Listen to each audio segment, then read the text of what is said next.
Hello, everybody. Guys, tell me, I'm using this feature on my Rodecaster Pro. I've connected my Spotify to this device. It's called a Rodecaster Pro, and I'm playing music through it. Did you hear that? Can you hear me, first of all? Because, sometimes I jump on here, and oftentimes I may press the wrong button, thinking, off. So tell me in the comments if you can hear me loud and clear, everybody. It's almost lunchtime. I'm going to need at least 12 minutes of your time. There are a few things I need to talk to you about. Thank you so much. Jay, who's that? MJ. MJ says, yes, we can hear you. You're loud and clear. But did you hear the music? Because there's something I need to tell you about the music. It's very important that you know about the music I was playing. Did you hear that? Could you hear the music? Tell me now. Somebody please tell me if you could hear the music, because there's a little thing I want to share with you. When you go to Spotify, they have you can get the royalty-free music on Spotify. That way, MJ says, yes, we heard. That's good. That way, when you do these live broadcasts, when you do these live streaming shows and you play music, you don't have to worry about Facebook giving you some type of warning because you've used music. Spotify has royalty-free music on there that you can tap into, and it's good for you. It's a good thing. All right. I thought I'd share that with you. Guys, it's a beautiful Monday morning. Sorry, Monday afternoon. It's after 12. It's 12, what is it? 12:35. 20 minutes before lunch. A couple of things I want to share with you. Now, let me preface before I talk about Mutale Mwanza's show. For those of you that do not know, every Sunday evening at about 20 hours, there's a show that comes on DSTV. It's called Mutale Mwanza's Mutale Mwanza Unscripted. It's a television show. It's supposed to be a reality show. I watch it. I do. I watch it because there are components of that show that entertain me. And what I've come to understand lately is that actually Mutale Mwanza, let me say something positive about her, because I don't want you guys to think that I'm hating on her. I'm going to start with the positives, and then I'm going to pull out the dagger, and then, because when you pull out the dagger, you don't just come out with the dagger. Goodness, what you do is you ease on in there, then you slowly slip your hand back in here, pull that thing out, and do one of these. Okay, so before I pull out the dagger, let me just go ahead and just tell you one of the things we love about watching that show is that every so often she gets it right in terms of her attire, in terms of the things that she wears. I'm not so crazy about, the opening scene. There's the opening scene. The montage. Is that what you call it? The opening, the intro. There's a part where she's got her feet sticking out of the window, and she's wearing this leather tight outfit. I don't like that outfit. I think that outfit is horrible. Okay. And then she comes out with those big DG glasses. She got the big black Zorro hat. I'm not so crazy about that. But I will say last night, she had on the cutest white pajamas I have ever seen. Did you guys see that? Tell me in the comments if you saw that. Did you see the white pajamas? Somebody tell me. If you saw those white pajamas, go ahead and just break that down for me. Okay. Somebody says, is Mutale your sister? No, she's my relative. She's a relative of mine. We're related. Okay. Let's just put it that way. All right. So let's get into it. Let's get into it. I love the white pajamas she had on when she went to the Da Vinci Hotel. I like that. But now let me preface what I'm going to say about the show by saying this, first of all. All of us, if not most of us, all of us have 4 lives that we live. You must know this. Okay? First, is all of us have a public life. Okay. What we show the public, what I show you here on my Facebook page when I'm doing my lives, when I go into the street, when I talk a little bit about myself on video, on camera. This is my public persona. What you are watching right now is my public life. And what you know about my public life is what I allow you to see. So you base and you form your opinions based upon what I am projecting about my public life. Number one. Number two, we all have a private life. There's a part of me that you know nothing about.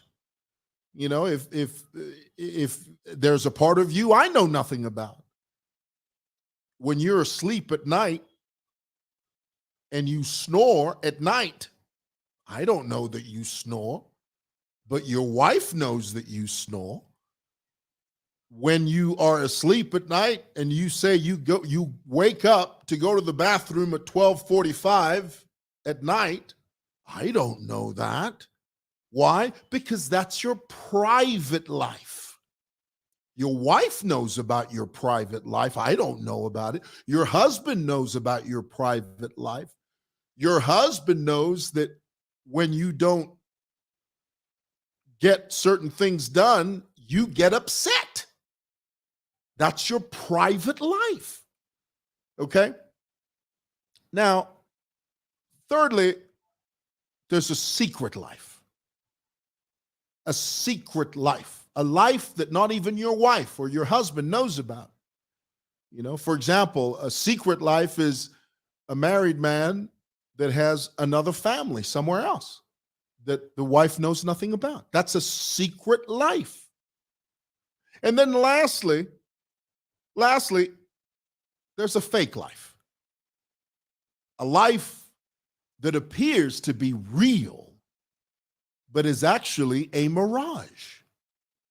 You know, we've recently heard the news about there's a guy, he was supposed to be he was supposed to be doing some hot stuff, you know, on the internet. He was supposed to be some big shot farmer. Do you know this? Have you heard this? There's a young guy, he was supposed to be some type of big shot farmer. Well, come to find out that he wasn't any of that. He was living a fake life. On social media, he presented himself as being something other than what he really was. You know, the very famous case of that guy named Hush Puppy. He's a Nigerian con man. He would jet all over the world, you know, show luxurious stuff, and only come to find out that he was none of those things.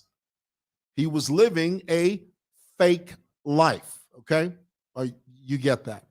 So let's go back to the show, because there are a couple of things in the show that sort of, you know, piqued my curiosity. You know, one of the things was when Mutale walks into this is in Johannesburg. Well, before I say that, let me say this. The part that I loved was when her makeup artist missed her flight. And Mutale was on the phone talking to the makeup artist. And she was saying, "Where are you?" And the makeup artist is like, "Well, I was stuck in traffic." "What do you mean you were stuck in traffic?"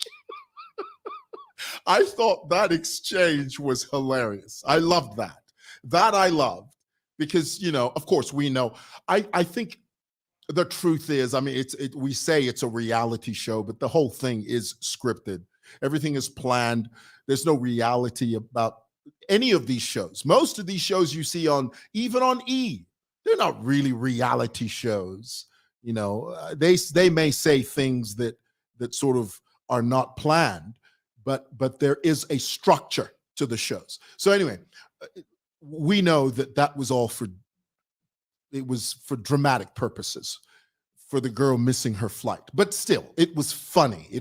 I found it funny and curious at the same time. The thing that got me was when Mutale Mutale walks into a shop and she's going to buy one of these high-end uh, bags, these women's bags. I forget the name. Tell me in the comments, what was it? Was it Fendi? Was it Louis Vuitton? Or was it Jean-Paul Gaultier? Whoever. Who was it? Tell me in the comments what's the name of the bag that she was buying so that I throw up the comment. I wasn't sure if it was Fendi, Jean-Paul Gaultier, or Louis Vuitton. I forget who it was, but she was going to buy a bag. And I need you guys to tell me what the name of the bag was she was going to buy. Quickly, guys, come on. Say it fast if you can. Fendi. Was it Fendi? Okay. So she was going to buy a Fendi bag. Now, granted, I know nothing about Fendi, Jean-Paul Gaultier, Louis Vuitton. I know nothing about those because I don't buy those things. Okay. The reason is I wouldn't be able to afford that. Okay. So what I found interesting was her line when she said, I don't even know the price, but I'm just going to go ahead and get it.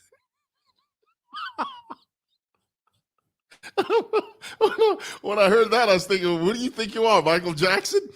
I remember when Michael Jackson had his very famous interview with Martin Bashir,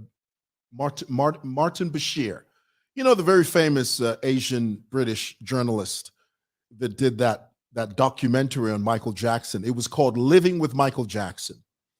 There was a segment in that documentary. Michael had gone to Las Vegas and he went into this huge big shop, this store that sold these very expensive items. I mean, some of these items cost $250,000, some $1 million, some $500,000. Well, Michael Jackson was walking around, for those of you that remember this, he was the first one that coined the phrase point and purchase. No, he didn't coin it. I think the journalists coined it in describing how Michael Jackson purchased the goods in that store. The journalist said Michael Jackson practiced point and purchase. Point and purchase means you're so rich, you're so wealthy, you're so rich that you just walk into a shop. You don't ask the prices.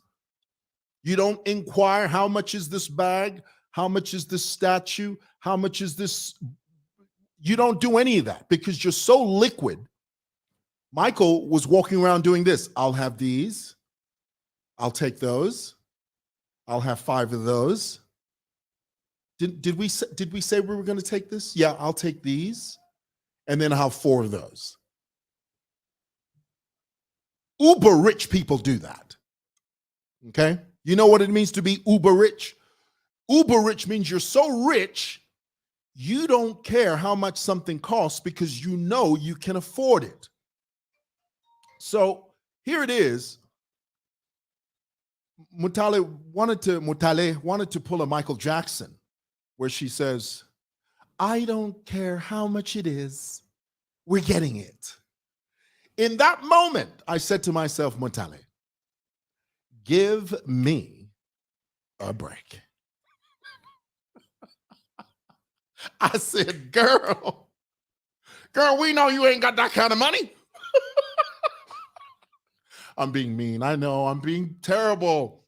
Guys, it's all for entertainment, for goodness sake. But I really did think that. I really did. And then the other thing that bothered me was how Mutale kept on saying, do you know who I am? Did you guys pick that up? Did you hear that? Did you hear the part where she says to I think it was her fashion designer.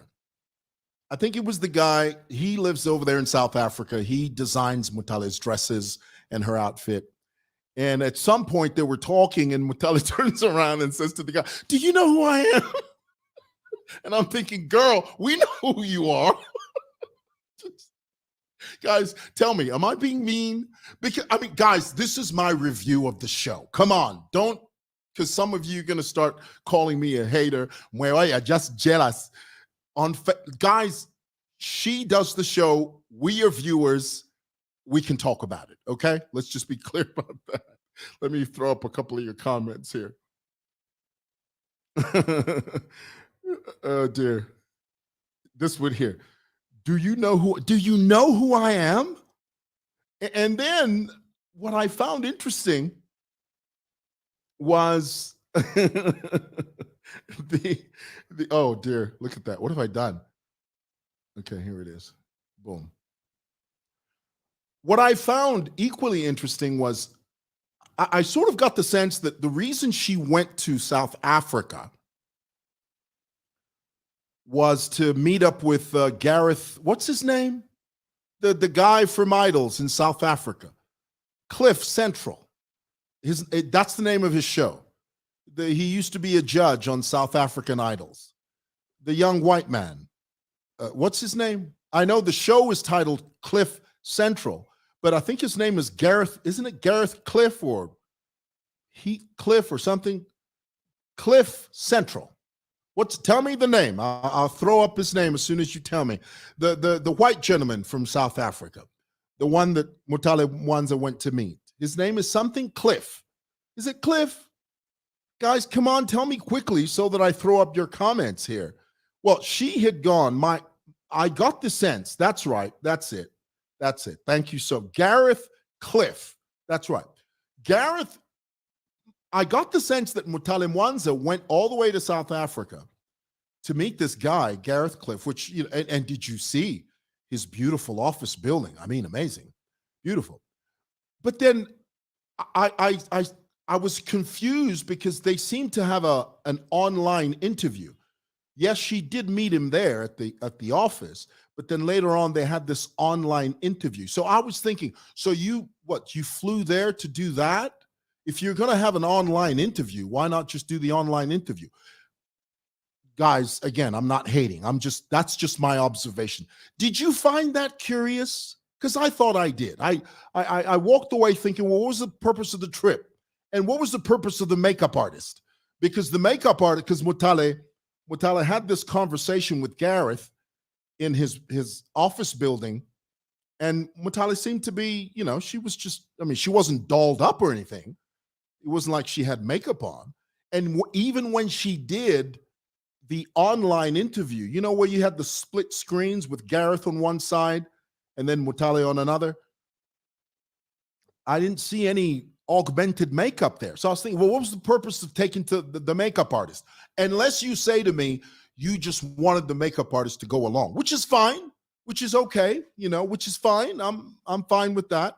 And then, she wore this beautiful pajama. She had these beautiful pajamas on at the Da Vinci Hotel.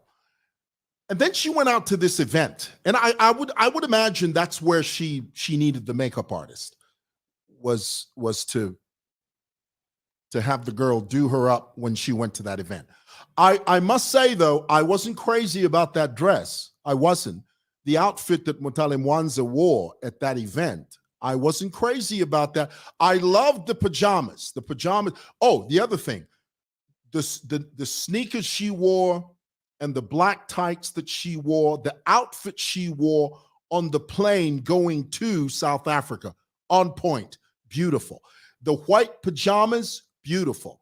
But the outfit that she wore at the event in South Africa, horrible. Absolutely horrible. And I'm just being honest, okay? Just being honest. Guys, that's the reason we review these things. We do, because we're viewers. We're consumers, guys. That's what we are. She's my relative, but I can be honest, okay? Let's just be honest. Let's be honest. All right. I thought I'd share that with you. Lastly, in conclusion, let's talk about these jokers. The question is, what next for the NPF? Honestly, I don't know, because they don't even know. The NPF, the Notorious Patriotic Front, recently had a big meeting. They were supposed to have a seismic shift meeting. It was going to be one of those meetings that was going to be clear, and it was probably going to make the trajectory very clear as to where the Patriotic Front was headed. Lo and behold, Alas, those jokers, those clowns, those despots, those Neanderthals walked out of that meeting, and the only thing we got was from Given Luminda talking about how, no, bane, we've learned our lesson. Na tumfwa, tuari, tinara kwa. I'm thinking, Luminda, we've already talked about that. What you guys need to do is you need to get into a huddle. Get into a huddle. Solidify yourselves. Make it clear what you want. Don't allow outsiders like Chilufya Tayali and vagabonds like these other chaps to divide and conquer you. Already you are divided. You just have to make a choice. You have to make your positions known. You have to make your intentions clear. Because, guys, the truth is we need a viable opposition. We do not live in a totalitarian state. Listen, I don't want the NPF to fail because they need to provide the checks and balances we need in Parliament. What, you think the UPND are going to regulate themselves? Is that what you think? Huh? You think the UPND are going to walk into that Parliament and say, you got to be handed with the steel, if you know what I mean, earn your keep. You got to regulate. They're not going to regulate themselves. They need an opposition that will push back when they push. It's called the balance of life, and that's what we need. But the NPF are fooling around, holding hands, singing Kumbaya, tiptoeing through the tulips, while the whole party's going to hell in a handbasket. Guys, get it together, okay? All right, it's almost lunchtime. I'm going to have lunch. And you know where I'm going to have lunch, don't you? I know you do. All righty. All right, let's read this comment here. Oh, pajamas, Mr. Mwewa Naimwe. What?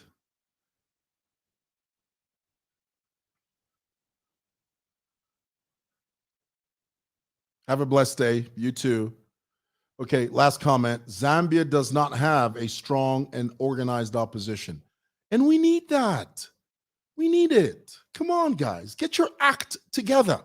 NPF, pull your bootstraps up. Roll your sleeves up. Get to work. Put some elbow grease in there. And start doing the thing that you're designed to do. Oppose. Oppose. Checks and balances. We need that. Okay, thought I'd share that with you guys. Guys, thank you for watching. Have a great lunch. Take care of yourselves and each other. Bye.